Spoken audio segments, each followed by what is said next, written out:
તારા બાદશાહને તે શ્રવણ કરાવવું છે.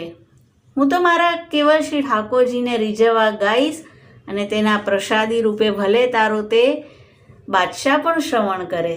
અને પછી હરિદાસજીએ તે ગાન કર્યું અને બાદશાહ આવીને તેના પગમાં પડી ગયો અને કહે છે, મને કછું આજ્ઞા કરો, કછું સેવા કરવાનું કહો.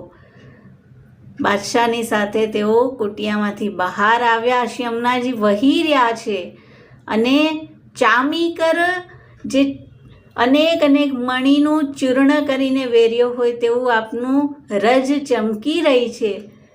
અને હરિદાસજી કહે છે કે બીજું તો શું કહું, સેવા માટે જો અહીંયા આ વખતે શ્રી યમુનાજીના ઘાટ પર બહુ બધું જલ આવવાથી અમુક પથ્થરો વહી ગયા છે, તો આ તું સમરાવી દેજે. બાદશાહને થયું કંઈ નહીં ને આવું કાર્ય આપ્યું.